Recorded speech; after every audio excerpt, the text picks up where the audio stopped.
Sense and Sensibility Chapter 48. Eleanor now found the difference between the expectation of an unpleasant event, however certain the mind may be told to consider it, and certainty itself.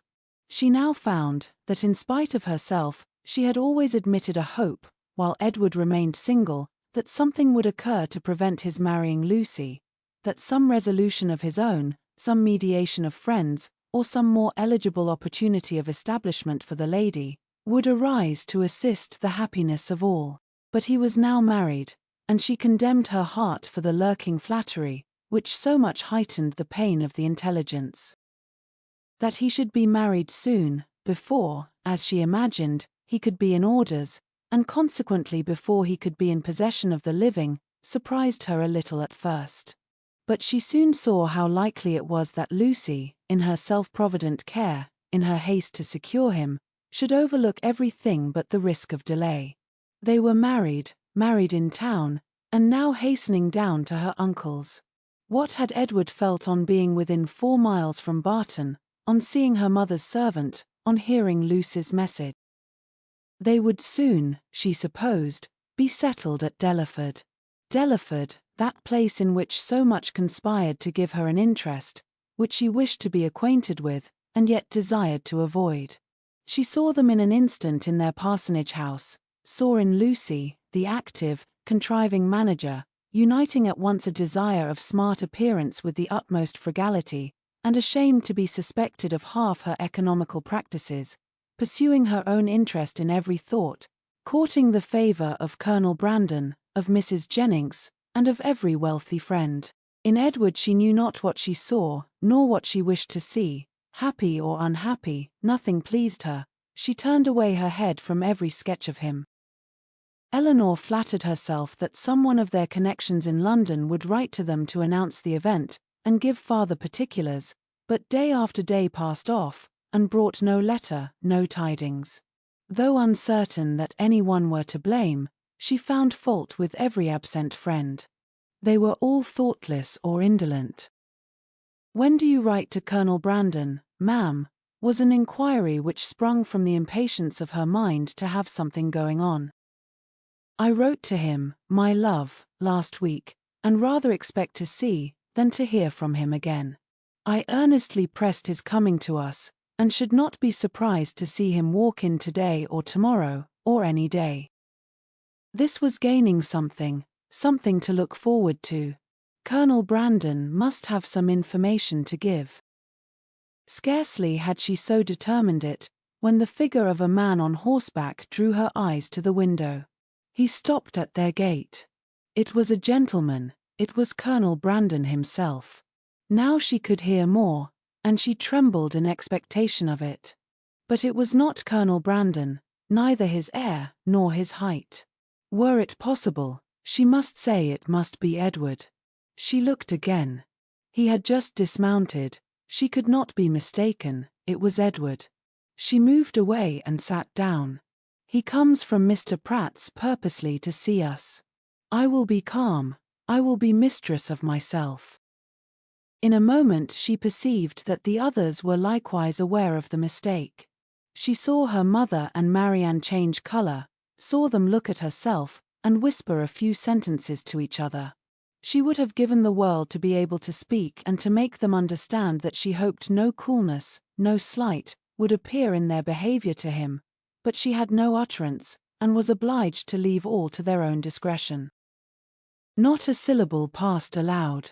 They all waited in silence for the appearance of their visitor. His footsteps were heard along the gravel path. In a moment he was in the passage, and in another he was before them. His countenance, as he entered the room, was not too happy, even for Eleanor.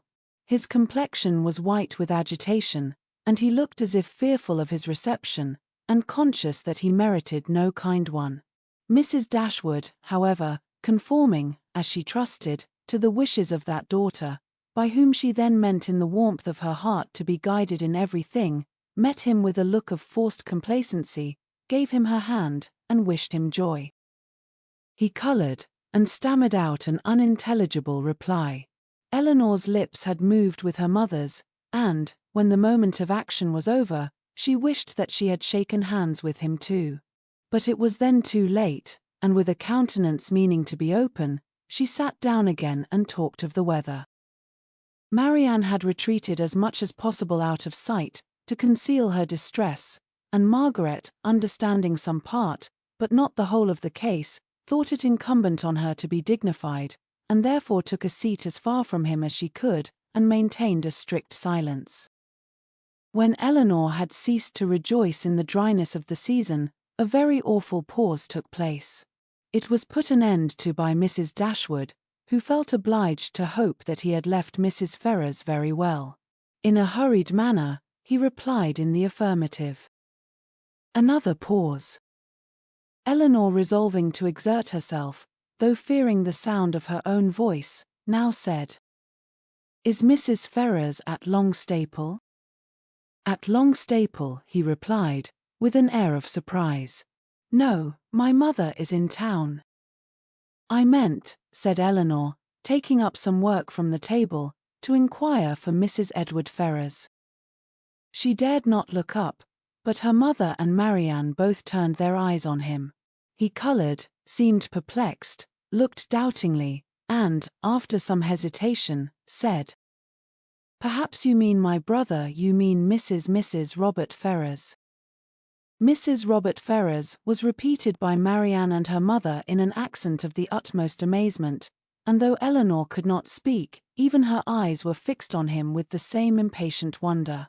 He rose from his seat, and walked to the window, apparently from not knowing what to do, took up a pair of scissors that lay there, and while spoiling both them and their sheath by cutting the latter to pieces as he spoke, said, in a hurried voice, "Perhaps you do not know, you may not have heard that my brother is lately married to the youngest, to Miss Lucy Steele."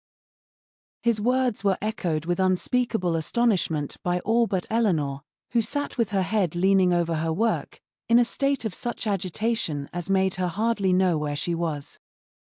"Yes," said he, "they were married last week, and are now at Dawlish." Eleanor could sit it no longer. She almost ran out of the room, and as soon as the door was closed, burst into tears of joy, which at first she thought would never cease. Edward, who had till then looked anywhere, rather than at her, saw her hurry away, and perhaps saw or even heard her emotion, for immediately afterwards he fell into a reverie, which no remarks, no inquiries, no affectionate address of Mrs. Dashwood could penetrate, and at last, without saying a word, quitted the room, and walked out towards the village, leaving the others in the greatest astonishment and perplexity on a change in his situation, so wonderful and so sudden, a perplexity which they had no means of lessening but by their own conjectures.